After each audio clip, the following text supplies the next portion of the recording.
Agora é a hora de te fazer um convite, de conhecer o projeto Museu Terapêutico. É uma formação que você vai ter com as possibilidades de também observar como foi criado o Museu Terapêutico. Então, o Museu Terapêutico ele é vivo. Ele tem esse livro que é o tomo 1, mas ele tem muito ainda de descoberta pela frente. Mas a gente pode descobrir isso junto. Utilizar obras famosas de museu de forma terapêutica. Surge também deste livro, de minha autoria. Então, de arte terapia e terapias expressivas, em meio à pandemia, com 20 obras famosas de museus, e também desse livro que está tanto em português como em espanhol. Então, vamos conhecer um pouco mais, vamos saber como que esse projeto pode ajudar. Vamos lá, então. Museu terapêutico, pinturas famosas como recurso psicoexpressivo. Então, foi feita essa apresentação pela IA. Então, é interessante fazer esse convite para você, mas é interessante também te contar isso, que a IA fez essa apresentação e eu consegui confirmar que ele tem uma visão do nosso programa como curadoria da alma para terapeutas e educadores, baseado no protocolo de uma outra aula que a gente já tem gravado, protocolo montado por mim mesmo. E em cima dos meus estudos dentro da formação da minha especialização em arte, terapia e terapias expressivas na Unesp em São Paulo e o mestrado em terapia psicoexpressiva e artes terapêuticas na Espanha. Vamos lá? Então, aqui é um convite à renovação profissional. Então, se você busca veículos, instrumentos, recursos, formas de olhar as questões, os conflitos, os riscos de uma outra forma, esse convite é para você. Que para quem inicia a jornada, aqui está um caminho inovador, é um caminho que a arte deixa de ser apenas aquela contemplada, bela, vivida, para ser um trabalho, uma porta para o inconsciente, para poder ter essa linguagem com uma possibilidade de transformação, talvez até com a possibilidade de chegar a uma cura, mas são muitos elementos e muitas etapas até aí. E para quem já trilha a estrada, para quem já está aí como um professor, um profissional, mas que não sabe como utilizar a arte, ou que mecanismo da arte utilizar, nesse caso nós estamos falando do museu terapêutico, nós estamos falando de obras que estão dentro de museus, de estruturas, de pensamentos, das mais diversas possíveis, tanto como uma obra de pintura de museu, como uma escultura, como uma instalação, como uma exposição, são tantas possibilidades, porque a arte não cansa, não repete, a arte sempre renova. Ao reencontrar-se com a arte, o terapeuta, o facilitador, que é o nome que eu coloco aqui, porque muitas pessoas não são terapeutas e não é esta a função. A função aqui ela é terapêutica. Então, a gente é um facilitador, ele reencontra sua própria sensibilidade, a origem da verdadeira presença terapêutica. Então, a gente tem que buscar essa presença, essa luz, essa possibilidade, essa energia de fazer novamente. E o conceito que vem nos ajudar a embasar o projeto e a estrutura, que está também numa próxima aula que eu falo da introdução propriamente dita do livro Museu Terapêutico, né, do primeiro, que a gente consegue ter uma definição que é a proposta, que é simples e ousada, que é utilizar a arte como uma prescrição, como um recurso de transformação social, de transformação emocional. Hoje em dia, nós ouvimos duas nomenclaturas. Uma nomenclatura que é a prescrição social e outra nomenclatura que surge um pouco depois, que é a prescrição cultural. Então, o que que acaba acontecendo nesse momento? Os estudos vêm comprovando que colocar pessoas num protocolo de uma exposição, de uma atividade artística, com uma aula de teatro, ou com dança, ou com uma aula de pintura, ou de forma social, uma caminhada. Nesses últimos anos, desde 1984, que surge a prescrição social no Reino Unido, e depois vem inúmeras evoluções com a prescrição cultural, já trazendo mais à tona exposições, dança, teatro, não só fazendo, mas também assistindo, como uma atividade terapêutica, como um produto, para ajudar algumas questões da saúde mental, como isolamento social, como ansiedade, como depressão. E a gente pensar que estudos aqui em Portugal, né, na Espanha se tem estudos ligados agora a algumas questões governamentais para a arte. Então, com nomenclaturas de projeto para isso. A Agenda 2030 da ONU, que demonstra até 2030 o ODS 3 para a saúde e bem-estar social. Aqui a gente já começa a falar que estudos comprovam que o contato com atividades culturais contribui diretamente para o bem-estar psicológico e existencial. Isso é de um projeto de prescrição cultural que aconteceu nos anos de 2020 para frente em Portugal. O museu terapêutico ele já atua como um complemento às práticas tradicionais de saúde, permitindo que o indivíduo busque autoconhecimento e ampliação de percepção com o símbolo, com o significado, com o que está oculto. E muitas vezes está num contexto que de terapia. Sim, está num contexto porque o facilitador, ele é um psicólogo, ele é um psicanalista, ele é um médico psiquiatra, ele conhece da sua estrutura técnica formal e caminha para isso. Então, a gente não pode falar que quem se forma, né, nessa formação de museu terapêutico, ele passa a ser um psicólogo terapeuta. Não é isso. O que a gente busca é um autoconhecimento e ampliação da percepção para bem-estar social, para o bem-estar, o meu bem-estar interno, para que eu consiga ter atividades que eu consiga comunicar com o meu momento do hoje em transformação. Então, a ideia é de forma terapêutica, que é servir, cuidar com esse facilitador, através da arte, com a busca da verdade interior. Então, é a busca da verdade interior a definição da arte. Não é tão somente o belo e a contemplação ou o entretenimento. Eu mudo de acordo com a minha transformação interna. Então, é esse convite que eu faço para você, é esse o convite. Vamos seguir aqui. E existem raízes históricas e evolução para tudo isso.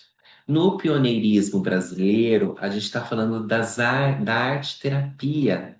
E dentro da arte-terapia, a gente está falando do Osório César, a gente está falando da Nise da Silveira, que foram fundamentais para valorizar a espontaneidade, a comunicação através da arte em contextos da saúde mental, onde ainda todos esses trabalhos eram feitos dentro de um hospital psiquiátrico, diferente do que a gente está propondo hoje.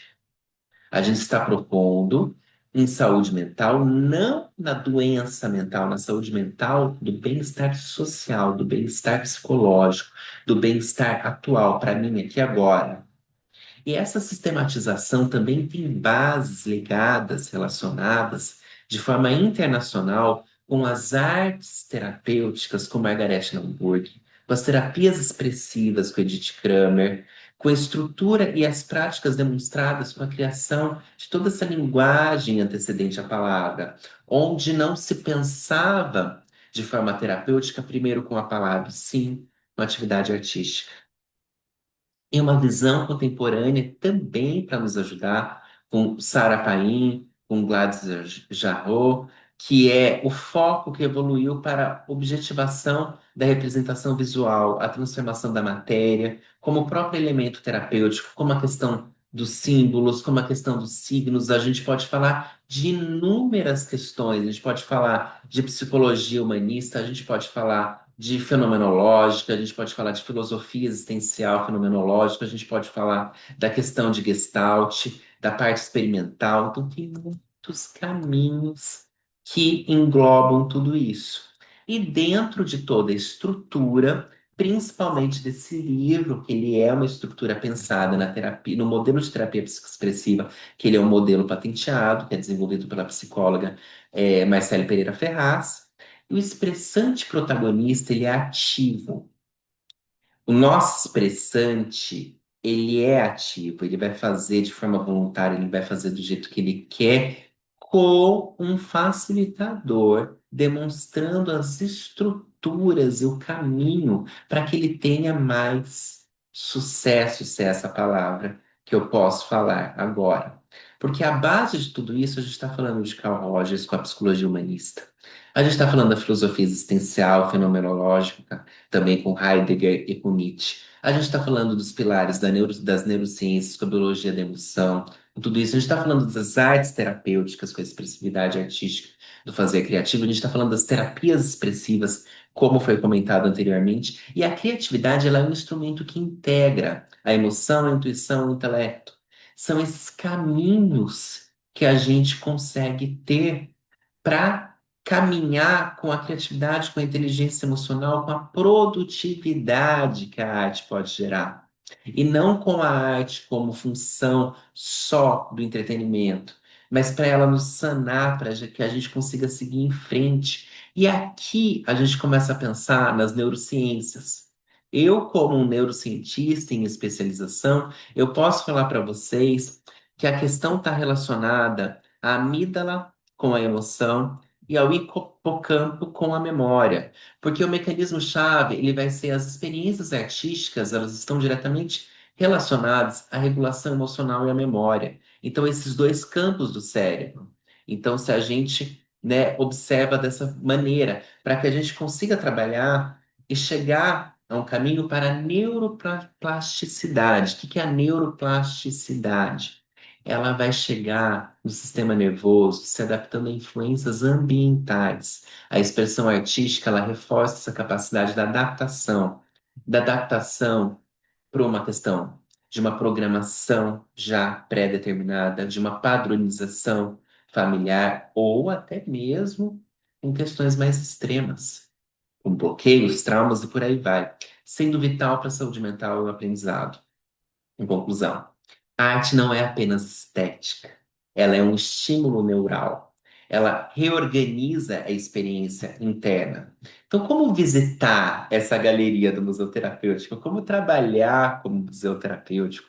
Como chegar nas instruções, eu, enquanto um terapeuta, um arte-terapeuta, um neurocientista, um psicanalista, um estudioso, filósofo estudioso da psicologia, como, né, pensar, né, em todos esses impactos, em todas essas possibilidades para um facilitador.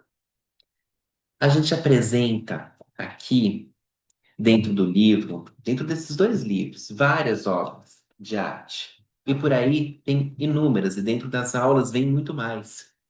Só que a gente apresenta uma curadoria de 20 obras-chave, agrupadas em alas temáticas, que a ideia nossa como facilitador e ajudar os expressantes é escuta, o protagonismo do expressante, que é escutar o silêncio que a pintura evoca, deixar-se atravessar pela estética, pelo símbolo, e explorar sentimentos e memórias despertados pela imagem.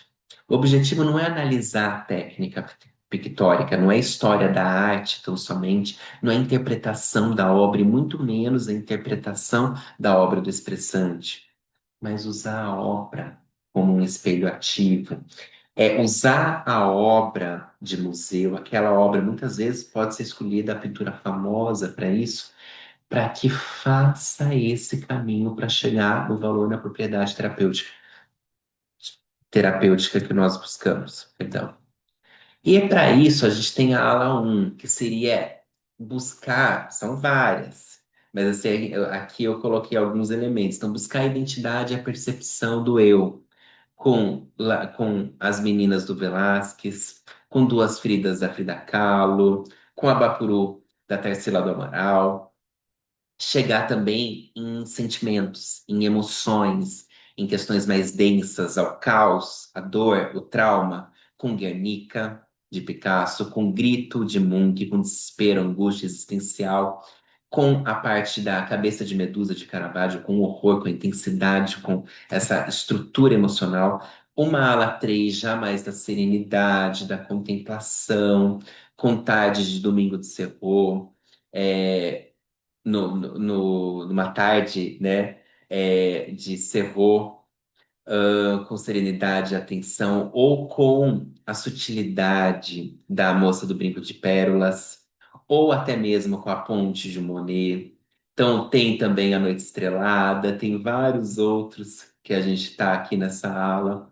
A ala 4 com vínculos e narrativas. Então, a gente está falando do Beijo de Clint, com afeto, com vínculos, da Ronda Noturna, da narrativa e do autoconhecimento, ou os Jardins das Delícias, com Bosch, com inconsciente, com storytelling. A ala 5 já mais ligada a valores, a tempo, a sociedade, a política, a estrutura, a pensamentos, como a persistência da memória, como o nascimento de Vênus, o juízo final, os retirantes, a liberdade guiando o povo. Tudo isso, essas alas, elas se misturam. Elas se misturam no tempo, elas se misturam na linguagem, elas se misturam no movimento artístico, porque a ideia aqui é que a gente comece a pensar que existem muitas obras em que a gente pode utilizar e que a gente crie um protocolo e uma estrutura para o nosso dia a dia e utilizar não de qualquer jeito, mas com um valor terapêutico, com uma propriedade terapêutica. Então, a síntese criativa disso tudo é chegar. Imagina que quando você tem a possibilidade aqui no livro, né, que aqui realmente é a estrutura pensada, né, que tem aqui o livro, a gente está pensando em 20 obras. E dessas 20 obras surge um desafio final. E que esse desafio final seria juntar todas essas obras. Imagina que você está fazendo um seminário longo, né? Ou um desafio, ou uma estrutura muito grande do seu projeto. E aí tem a sessão, cada sessão, cada dinâmica de sessão é uma obra. E dentre essas 20 chega lá no dia 21 em que teve todos os desafios relacionados a essa obra, essas 20 obras, e aí você cria um para a pessoa poder trabalhar com todas essas, para aquele expressante que participou de tudo isso. E aí o programa ele está estruturado, seguindo uma ordem, né, desses capítulos, mas aqui, como eu comentei, eles se misturam entre esses dois livros, mais aqui na nossa formação. Mas a escolha, o centro dessa escolha é uma prescrição livre, porque é como se a obra que melhor dialoga com você, com a dor, com a busca, você possa entender que o museu terapêutico é o que eu comentei antes. Ele é aberto, ele é vivo, ele está em transformação. Pode ser uma obra que você acabou de ver numa exposição, numa visita. Eu coloco estas obras como um caminho de como você pode trabalhar com isso, de como você pode viver disso. Então, entenda como é possível, hoje em dia, prescrever a cultura, seguir aí da cultura, porque o cuidador, que somos nós, os facilitadores, ele também precisa de arte, ele também precisa pensar, né, em tudo isso. Então, o trabalho diário na clínica, muitas vezes, ela tenta apagar a criatividade. Este método, ele devolve fôlego. Dentro também de hospitais, de empresas, de escola, muitas vezes a gente está moldado a uma estrutura totalmente ali racional, cartesiana, que só pode fazer daquela forma. Então, aqui é uma forma da gente também romper esta barreira que dentre essas regras é possível fazer diferente. Assim como as cores se misturam na tela, o terapeuta encontra aqui uma nova energia. O facilitador, ele tem uma energia para a sua vida, novas ferramentas para o seu caminho profissional, o resultado, uma prática clínica, hospitalar, educacional, empresarial, institucional, menos exaustiva, e mais vibrante, e mais cores, e mais arte, e mais elementos, e mais criatividade, onde o humano se reencontra com o humano. Vamos juntos? Esse, então, é meu convite para você e que o museu terapêutico seja uma porta aberta para o reencontro com a beleza, com o humano e consigo mesmo, para o autocuidado também do facilitador. E leve essas obras para o seu consultório, para a sua empresa, para o seu negócio, para a sua instituição, para a sua escola, para a sua universidade e transforme a terapia em arte. Então, eu convido você agora, a partir de agora, a seguir comigo nessa nossa jornada aqui no Museu Terapêutico, com muitos elementos. Bem,